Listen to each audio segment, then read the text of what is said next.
میرے دوستوں اور بزرگوں،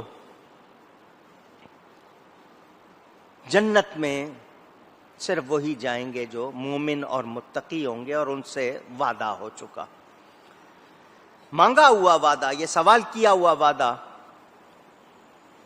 اللہ تعالی سے ہم مانگتے ہیں یا اللہ ہمیں جنت عطا فرما، تو اللہ فرماتا ہے میں جنت دوں گا، میرا وعدہ ہے، انہوں نے مانگی تھی میں دوں گا۔ کن کو؟ مومن اور متقیوں کو۔ اب وہ لوگ جو جنت کی خواہش تو رکھتے ہیں، جانا تو جنت میں چاہتے ہیں، مگر ایمان کے تقاضے، اسلام کے تقاضے پورے نہیں کرتے، ان کے بارے میں کیا کہا جائے؟ تو یاد رکھیں، کسی شخص نے ساری دولت چیریٹی پر، فلاحی کاموں پر لگا دی ہو، ہر وقت لوگوں کی خدمت کر رہا ہو، مگر مومن نہیں ہے، تو اس سے جنت کا کوئی وعدہ، اونچی کہہ دیں، مدار نجات، نجات کا مدار، نجات کا مطلب بخشش کا، ان تمام چیزوں سے، عذاب سے چھٹکارے کا مدار ایمان پر ہے۔ کس پر ہے؟ بہت زور سے کہیں۔ اب ذرا دھیان سے سن لیں، نماز پڑھنی ہے، روزہ رکھنا ہے، مالدار ہے زکوٰۃ دینی ہے، مالدار ہے حج کرنا ہے، صاحب استطاعت اور صاحب نصاب ہے تو زکوٰۃ حج کرنا ہے، نیکی کرنی ہے، گناہ سے بچنا ہے، مگر بخشش اعمال پر نہیں ہوگی، بخشش ایمان پر ہوگی۔ بخشش، ایک شخص نے نماز تو پڑھی مگر ایمان والا نہیں ہے، بخشش ہو جائے گی؟ آپ خود کہہ رہے ہیں نہیں ہوگی۔ کیوں؟ ایمان بنیاد ہے۔ آمنو کا لفظ پہلے ہے، عمل الصالحات بعد میں ہے۔ شیطان نے بھی نماز پڑھی، کوئی فائدہ نہیں ہوا، کیونکہ مومن نہیں تھا۔ تو ایمان کے بغیر نجات کا کوئی تصور نہیں۔ اب سن لیں، اذان اس کی اذان ہے جو مومن ہے، نماز اس کی نماز ہے جو مومن ہے، روزہ اس کا روزہ ہے جو مومن، زکوٰۃ اس کی زکوٰۃ ہے جو مومن، حج اس کا حج ہے جو، اور مومن وہ ہے جو نبی کا غلام ہے۔ اللہ اکبر۔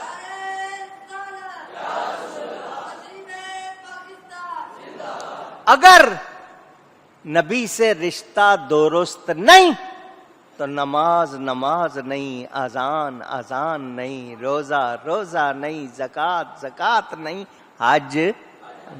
سمجھ آ گئی بات؟ اب آگے کھڑا ہو جائے کوئی امام بن کے، نمازی ہے، نبی سے رشتہ درست، تو کیا اس کی نماز ہوگی؟ تو جب اس کی نہیں ہوگی، اس کے پیچھے کسی کی کب ہوگی؟ کیونکہ مقتدی جو ہے، جو پیچھے کھڑا ہے، وہ اپنی نماز اس کے ساتھ جوڑ رہا ہے، تو جب اس کی ہو ہی نہیں رہی تو جڑی کب؟ جب جڑی نہیں تو ہوئی۔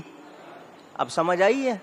نماز کس کے پیچھے پڑھنی ہے؟ جس کی اپنی ہو رہی ہے، اور اس کی کب ہوگی؟ جب وہ مومن ہوگا۔ تو عقیدوں کا صحیح رکھنا ضروری، عمل جزا ملے گی، نہیں ہوگی تو سزا ملے گی، لیکن صرف نماز پڑھ لے اور عقیدہ درست نہ ہو تو ایسی نماز کا کوئی فائدہ نہیں۔ عقیدہ درست رکھنا ہے، یہ ذہن میں رہے۔ تو جنت کا وعدہ کن سے ہے؟ متقیوں سے، ایمان والوں سے، دوسروں سے نہیں۔ یاد رہے میرے دوستوں اور بزرگوں، جنت کی طلب ہونی چاہیے۔ صحابہ آتے تھے حضور سے جنت مانگتے تھے۔ اب پھر ایک بات آ گئی ہے، وہ پھر کہنی پڑے گی، ذہن میں آ گئی، اچھا ہے جن کو نہیں معلوم ان کو معلوم ہو جائے، ورنہ ریکارڈنگ سن لیں گے جن کے ذہن میں ہوگا۔ کچھ لوگ شاعری میں ایسی بات کرتے ہیں، بس تجھ کو جنت چاہیے، مجھ کو تو مدینہ چاہیے۔ تو جا جنت، میں تو مجھے کہاں جاؤں گا؟ مدینہ. تیری میری سوچ میں فرق یہ کہ تجھ کو جنت چاہیے، مجھ کو ایسے اشعار سننے میں آتے ہیں، ایسی باتیں سننے. طالب جنت جنت جاؤ، ہیں تم جنت کے طالب ہو جنت جاؤ، ہم تو نبی کی گلی میں پھیرے لگائیں گے. سن لیں، جنت حضور خود فرماتے ہیں جنت مانگو، جنت جنت جنت مانگو. خود فرما رہے، صحابہ آ رہے ہیں حضور سے جنت مانگ رہے ہیں اور حضور دے رہے ہیں اللہ کی عطا سے. تو جنت کو ہلکا سمجھنا، جنت کو یہ غلط بات ہے. مجھ سے کوئی پوچھے کہ تمہیں کیا چاہیے، جنت چاہیے مدینہ چاہیے، میں کہوں گا دنیا میں مدینہ چاہیے، اس کے بعد جنت چاہیے. کہے گا بعد میں کیوں نہیں؟ میں نے کہا اس لیے کہ یہ مدینہ بھی تو جنت میں ہی ہوگا. اللہ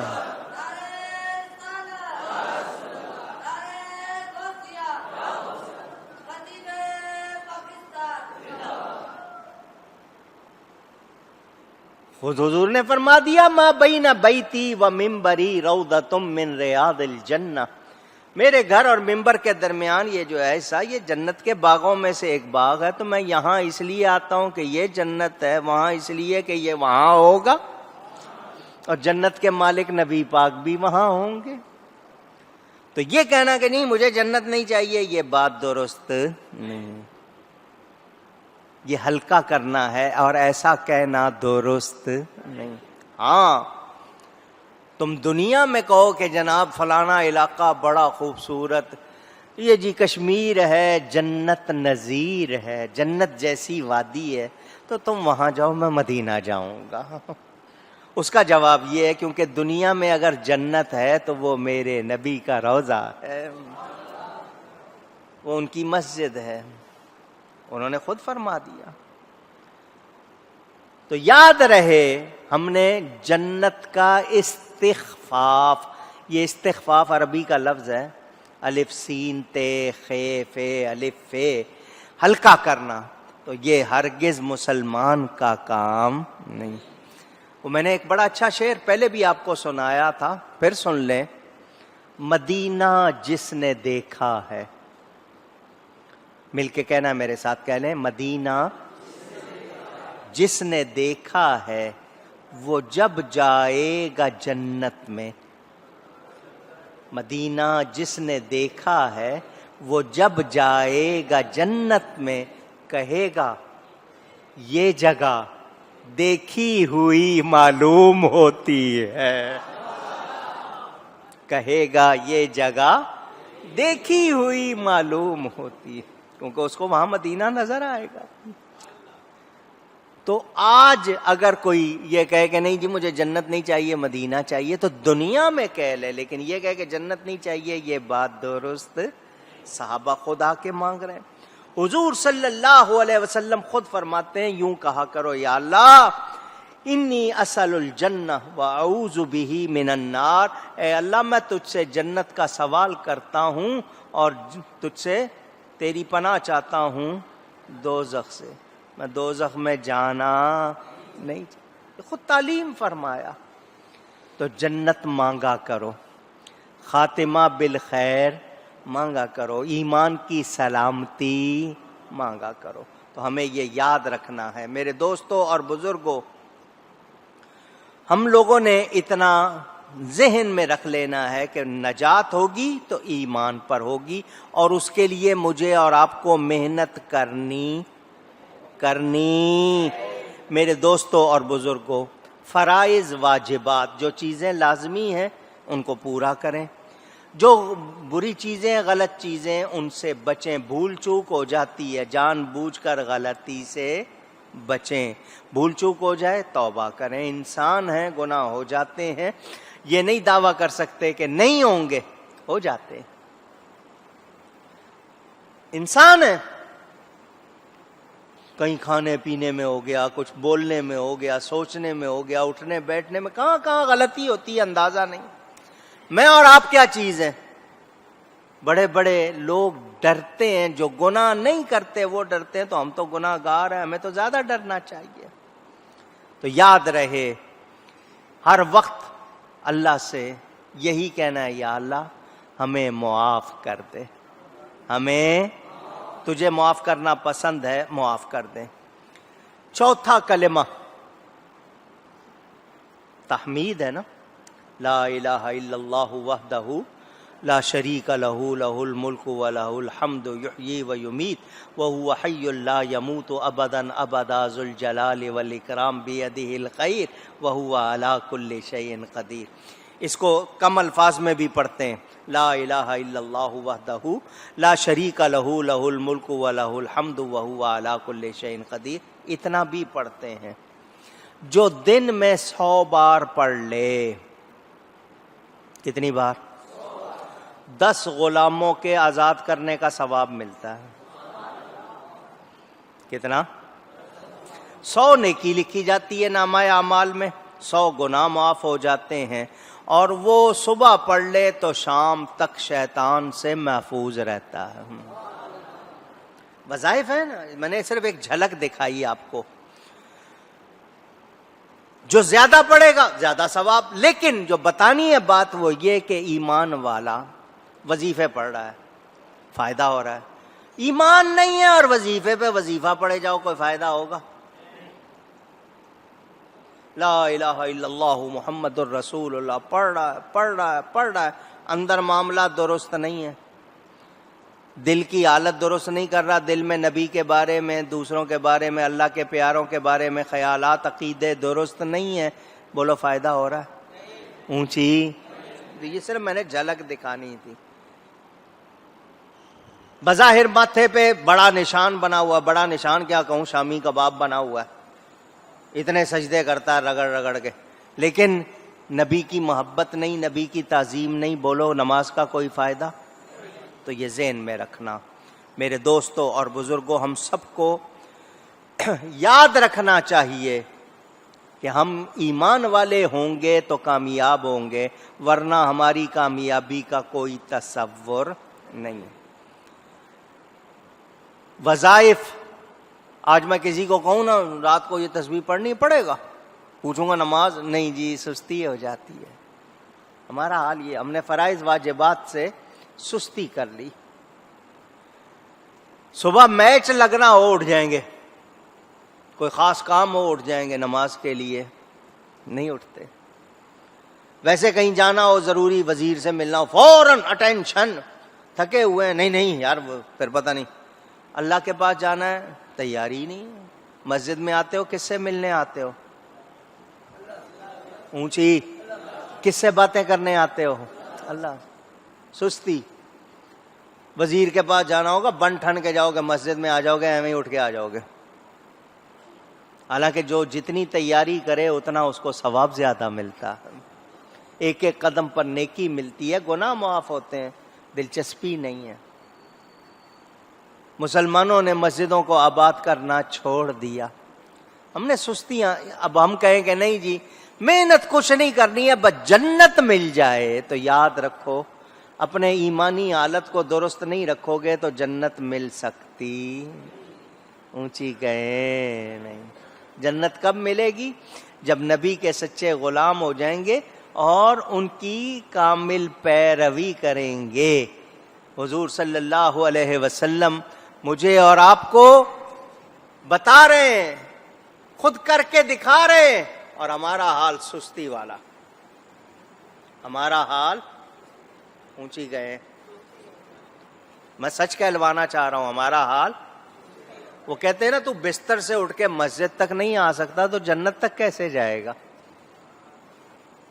جواب دیں۔ سستی تو اتنی ہے کہ بستر سے اٹھ کے مسجد تک نہیں آنا، اور جنت جانا چاہتے ہیں تو جنت ملے گی انشاءاللہ، مگر کس کو؟ مومن اور متقی کو۔ اور اگر کمزوریاں ہوں گی تو سزا کاٹنی پڑے گی، تو سزا سے بچنے کے لیے آج ہی سوچ لو۔ کیونکہ اللہ کی رحمت آواز دے رہی ہے اور ہم سستی میں پڑے ہوئے ہیں. جاگو، سوچو کہاں جانا ہے، اس کے لیے تیاری کرنی ہے، محنت کرنی ہے. اللہ تعالی توفیق عطا فرمائے. اب میں صرف جھلک دکھا رہا ہوں، پہلے بھی یہ باتیں سنائی ہوئی ہیں. ہمارے کتنے سانس اللہ کی یاد میں گزرتے ہیں. سائنس نے بتایا انسان نے صبح اٹھنے سے لے کر سونے تک یا 24 گھنٹے میں کتنی مرتبہ سانس لیا، گنتی بھی لکھ دی. صحت مند کے اتنے ہیں، دوسرے کے اتنے سانس لیتا ہے. میں اور آپ حساب لگائیں ہمارے کتنے سانس اللہ کی یاد میں گزرتے ہیں. سونے سے پہلے ذرا یاد کر لینا، 5 منٹ، 4 منٹ، 3 منٹ، کتنا ٹائم میں نے اللہ کی یاد میں گزارا ہے. 1 منٹ بھی گزارا ہے یا نہیں؟ اور اولیاء کی تعلیم کیا ہے؟ ہر آنکھ کو غافل از حق یک زمانست، درا دم کافرست اما نہانست. جس کو حضرت سلطان باہو نے اپنی زبان میں کس طرح سمجھایا، فرماتے ہیں جو دم غافل سو دم کافر. دم سانس کو کہتے ہیں.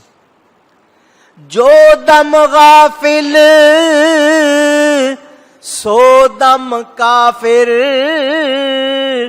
مینو مرشد اے ہو پڑھایا ہو.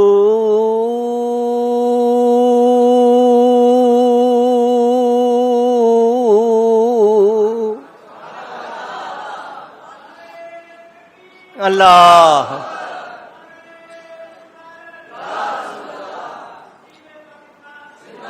مجھے میرے استاد مرشد نے یہ بتایا، جو سانس غفلت میں گزری ہے وہ کفر میں گزری ہے. حال کیا ہونا چاہیے؟ سانس لو، ہوا اندر جائے تو اللہ، باہر نکلے تو ہو اللہ، ہو اللہ، ہو. مگر ہم یہ کرتے، دل کی دھڑکن اللہ اللہ پکارے، وہ مشکل سے کبھی کر لیا، پڑھ لیا، نہ اذان نہ نماز، نہ پتہ ہی نہیں. کتنی بار استغفار کرنا تھا نہیں کیا، کتنی بار یاد کرنا تھا نہیں کیا. مانگتے جنت ہیں جی، جنت اور اس میں بھی اعلیٰ درجہ. سوچیں، غور کریں. ملے گی جنت نبی کے غلاموں کو انشاءاللہ، مگر اس کے لیے تیاری کرنی ہے. وہ معصوم، وہ محفوظ لوگ، حضرت سیدنا امام زین العابدین رضی اللہ تعالی عنہ، نماز پڑھنے کھڑے ہوتے نا تو رنگ پیلا پڑ جاتا، جیسے کسی نے خون نچوڑ لیا ہے خوف سے. آپ کے بیٹے حضرت امام محمد باقر نے کہا، ابا جان جب آپ نماز کے لیے کھڑے ہوتے ہیں آپ بالکل زرد ہو جاتے ہیں، رنگ پیلا پڑ جاتا ہے، آپ پر ہیبت طاری ہوتی ہے. فرمایا پتہ ہے کس کے سامنے کھڑا ہوتا ہوں؟ ہمارا کیا حال ہے؟ وہ اتنے پیارے لوگ، محفوظ لوگ جو گناہ کرتے ہی نہیں تھے، وہ اتنا ڈرتے ہیں. اور ہم گناہوں کی پوٹ، گناہوں میں دھسے ہوئے، اور پھر ڈرتے نہیں ہیں. ہو گیا گناہ تو شرمندہ ہو، وہ اکڑتے ہیں آگے سے، کر لیا کیا کر لو گے، کیا ہے زیادہ سے زیادہ یہی ہوگا نا، دوزخ میں جاؤں گا. آگے سے یہ معاذ اللہ اس طرح کے لفظ کہتے ہیں. ٹھیک ہے بھائی تم جنت میں چلے جانا، ہم نہیں جائیں گے.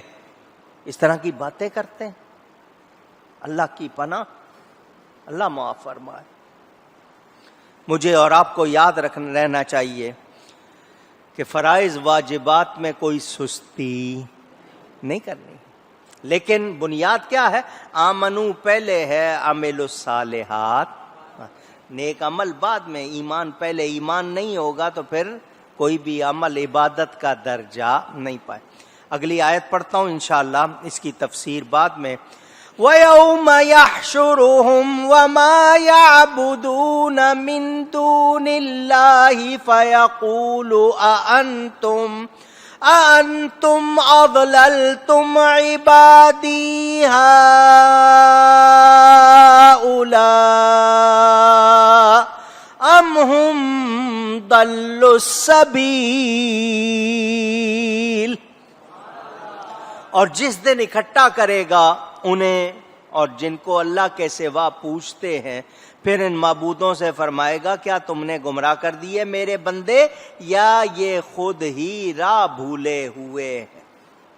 یہ خود بھول گئے یا تم نے گمراہ کیے؟ من دون اللہ سے مراد پہلے بھی آپ کو بتایا تھا کون ہے؟ بت۔ من دون اللہ سے مراد، من دون اللہ کا مطلب اللہ کے سوا، مراد کون ہے؟ کون ہے؟ کون ہے؟ یاد رکھنا، کیونکہ بہت سے لوگ من دون اللہ والی آیتیں پڑھتے ہیں اور کہتے ہیں اس کا معنی اللہ کے سوا، تو اس میں نبی ولی بھی شامل۔ معاذ اللہ، وہ من دون اللہ سے مراد نبیوں ولیوں کو لے لیتے ہیں، اور میں نے آپ کو بتایا من دون اللہ سے مراد کون ہے؟ اونچی۔ ہم کسی نبی ولی کی پوجا نہیں کرتے، عبادت نہیں کرتے، پرستش نہیں کرتے، ان کی ورشپ نہیں کرتے، ان کی تعظیم کرتے ہیں۔ کافر مشرک جو ہیں بتوں کی پوجا کرتے تھے، ہم کسی بت کی پوجا نہیں، اور ہم یہ قبروں کے پجاری نہیں، ہم اللہ والوں کی تعظیم کرتے ہیں۔ یہ باتیں بار بار آپ کو سناتا ہوں تاکہ آپ کے ذہن میں رہیں۔ یہ بیان ابھی جاری ہے انشاءاللہ، اس کی مزید تفصیل آئندہ جمعے آپ کے سامنے پیش کروں گا۔ آج کا خلاصہ کیا ہوا؟ پہلی بات تو یہ کہ جو نبی کے بارے میں نامناسب بات کرے وہ گمراہ ہے، بے دین ہے، اس کی کوئی خیر ذہن کر لیں گے۔ میں نے قرآن سے سنایا، اپنی طرف سے نہیں، ایک بات۔ دوسری بات یہ کہ جو قیامت کو جھٹلاتے ہیں، ان کا جھٹلانا ان کو بہت نقصان دے گا، اور ان کے آگ دور سے دیکھے گی، بھڑکے گی، یہ جلائے جائیں گے، اس میں موت مانگیں گے، پھر ان کو موت نہیں ملے گی۔ کہا جائے گا بہت سی مانگو، ایک کیا بہت سی مانگو، ایک کیوں مانگتے ہو، بہت سی مانگو، لیکن اب تم بچ سکتے نہیں۔ اس دن اگر مانیں گے تو اس دن کا ماننا کام نہیں ہے۔ ہمیں کیا بتا دیا گیا؟ جنت کا وعدہ کن سے ہے؟ ایمان والوں سے، تقوی والوں سے، اس میں ہمیشہ رہیں گے اور جو چاہیں گے وہ ملے گا۔ تو دنیا میں اگر تکلیف کے 4 دن گزار لو، آخرت میں ایشی ایش ہے، آخرت میں ایشی ایش، خیر ہی خیر ہے، بھلائی بھلائی ہے، رحمت ہی رحمت ہے۔ ذہن میں رکھنا ہے، بھولنا یاد رکھنا ہے۔ لوگ بھول جاتے ہیں، ایمان کی بات کو کبھی بھی ذہن سے نکلنے نہیں ہے۔ گفتگو میں کہیں کوئی غلطی ہوئی ہو، اللہ کی بارگاہ میں توبہ کرتا ہوں۔ وآخر دعوانا ان الحمد للہ رب العالمین۔